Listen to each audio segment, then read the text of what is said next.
Est-ce que tu souhaites te lancer dans l'entrepreneuriat mais tu attends que toutes les conditions que tu t'es imposées soient réunies pour franchir le pas? Tu attends que ce soit le moment parfait pour lancer ton activité et commencer cette nouvelle aventure?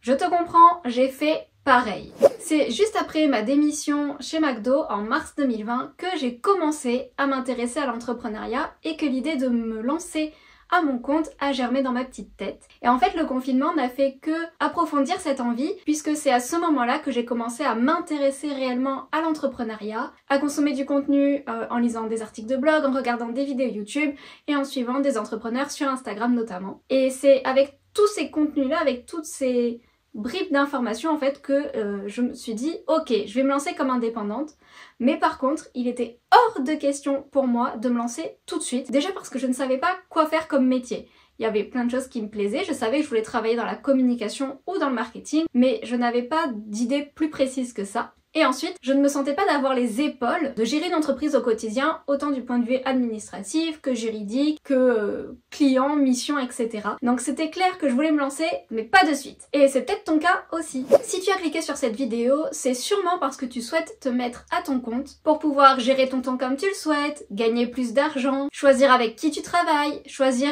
d'où tu travailles et quand tu travailles. Vraiment, l'entrepreneuriat, ça a de multiples avantages, on va pas se mentir. Mais on est aussi d'accord pour dire que ce n'est pas si simple que cela, sinon tout le monde sera entrepreneur. Se lancer, c'est plonger dans le grand bain de la responsabilisation et de l'instabilité financière. C'est monter à bord de montagnes russes émotionnelles sans jamais vraiment en descendre, mais c'est aussi se découvrir un petit peu plus chaque jour où l'on apprend sur nos points faibles et nos points forts. Entreprendre, c'est également faire face aux critiques ou à l'indifférence de nos proches qui, pour eux, voient l'entrepreneuriat comme quelque chose de dangereux, voire carrément irresponsable, surtout dans le contexte socio-économique des dernières années. Et c'est peut-être pour toutes ces raisons-là que tu n'es pas encore lancé. Mais j'ai envie de te dire que ce n'est pas grave, parce qu'il n'est jamais trop tard pour écouter cette petite voix et donner vie à ton projet. Comme je l'ai dit, j'ai commencé à réfléchir à entreprendre en mars 2020, mais je ne me suis réellement lancée que le 1er juillet 2021. Et pendant plus d'un an, en fait, j'ai réfléchi à ma situation, je l'ai analysée et je me suis préparée à me lancer. Puisque, en fait, je n'ai qu'un bac L en poche, je n'avais pas vraiment d'idée exacte sur ce que je voulais faire et j'avais beaucoup de craintes puisque je ne me sentais pas capable d'être chef d'entreprise du haut de mes 22 ans. Alors, pour me rassurer et pour avoir un plan d'action afin d'atteindre mon objectif de me lancer en tant qu'indépendante, j'ai fait une liste de choses à faire ou à savoir qui me semblaient indispensables avant de me lancer. Tout d'abord, je ne me voyais pas me lancer sans filet de sécurité financière. Je n'avais pas ou peu d'économies, donc pour moi, ma sécurité financière, c'était les allocations chômage. Et vu que je venais de démissionner de McDo, il fallait que je retravaille 450 heures, que ce soit en intérim ou en CDD, pour réactiver mes droits. Donc ça, déjà, c'était obligatoire pour moi de retravailler un petit peu en salariat avant de me lancer pour pouvoir réactiver mes droits au chômage. C'est donc ce que j'ai fait pendant un petit peu la durée du confinement, tout l'été et même début septembre 2020, où j'ai travaillé en tant que caissière à Intermarché, en intérim, en tant que mise en rayon, etc.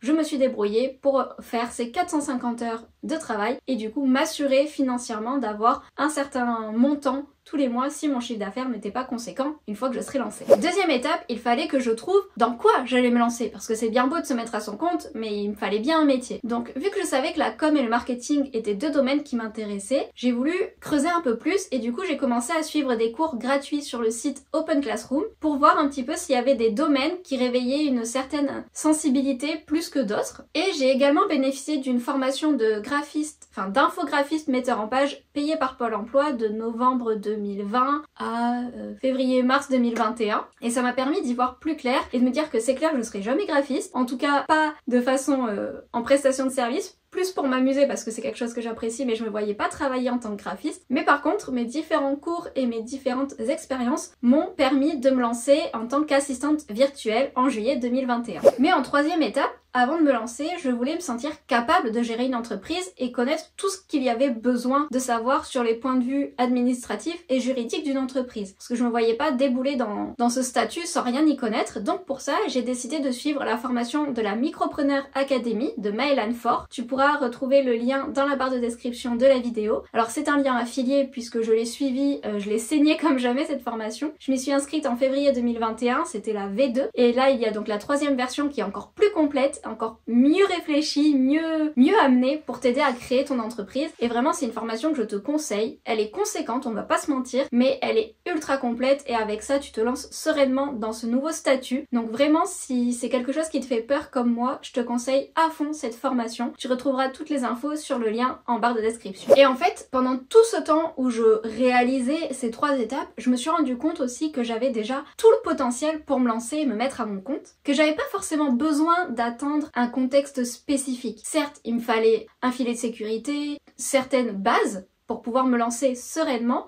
mais j'avais pas besoin d'attendre plus longtemps et de cocher des conditions supplémentaires qui finalement pour moi n'étaient pas nécessaires. Donc du coup, en juillet 2021, le 1er juillet pour être précise, j'ai déclaré mon entreprise auprès de l'URSSAF et je suis officiellement devenue indépendante. Et je te cache pas que depuis ce jour, je me demande pourquoi j'ai autant attendu puisque finalement, on apprend beaucoup sur le tas. Alors je ne regrette pas mon parcours, loin de là, j'en suis même plutôt fière, mais des fois on réfléchit trop et on se pose trop de questions et le meilleur moyen de savoir si ça fonctionne et de savoir si on est fait pour, c'est de tester son idée. En fait, en réalité, il n'existe pas de moment parfait pour se lancer. Tu peux tout à fait te lancer en pleine crise économique et faire décoller ton entreprise.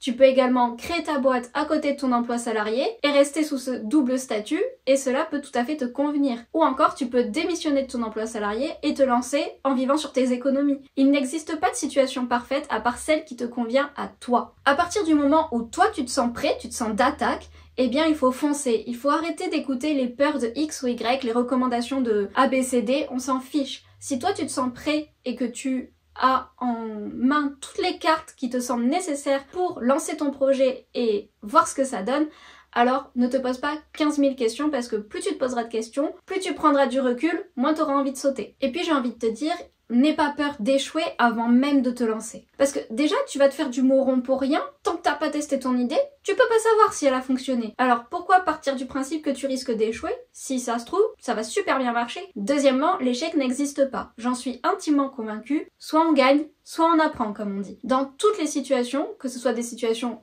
positives ou négative, tu auras toujours des leçons à en tirer et tu en ressortiras toujours plus fort, toujours plus grandi, plus mature. Et en plus de ça, tu auras eu le courage d'essayer, le courage d'oser et tu pourras être fier d'avoir eu ce courage-là parce que plein ne l'auront pas eu. Alors, franchement, réfléchis, mais pas trop. Mesure les risques, note les pour et les contre sur une feuille, définis tes objectifs et écris un plan d'action pour les atteindre et fonce, lance-toi. La seule contrainte qu'il existe en France, c'est que tu dois attendre tes 16 ans pour déclarer officiellement ton entreprise auprès des organismes. C'est tout. Donc, si tu as plus de 16 ans, bah y a rien qui te retient, j'ai envie de te dire. Donc vraiment, n'aie pas peur, prépare-toi un minimum parce que l'entrepreneuriat, même si c'est quelque chose de génial et où on peut tout à fait s'éclater dedans, ça reste quand même aussi un sujet sérieux. Mais vraiment, tente, donne vie à ton projet et tu verras ce qui se passe. Mais si tu te donnes les moyens, il n'y a pas de raison que ça ne fonctionne pas. Si malgré cette petite vidéo coup de boost ne t'a pas suffi pour t'aider à franchir le pas, si tu as encore des doutes à savoir si l'entrepreneuriat est fait pour toi, je t'invite à regarder la masterclass que j'ai créée qui s'appelle 5 points pour savoir si l'entrepreneuriat est fait pour toi. Dedans, je te montre concrètement ce que c'est que de gérer une entreprise au quotidien, que ce soit d'un point de vue gestion pure d'une entreprise, autant d'un point de vue état d'esprit. Si c'est quelque chose qui t'intéresse, si tu veux en savoir encore plus, je t'invite à t'inscrire à la masterclass qui est en barre de description. C'est totalement gratuit, ça ne t'engage à rien et tu recevras donc 5 petites vidéos plus un cahier d'exercices, j'ai envie de dire, où je te pose quelques questions pour t'aider à affiner ton projet et voir jusqu'où tu te projettes. Cela va t'aider donc à étoffer un petit peu ton idée et à voir si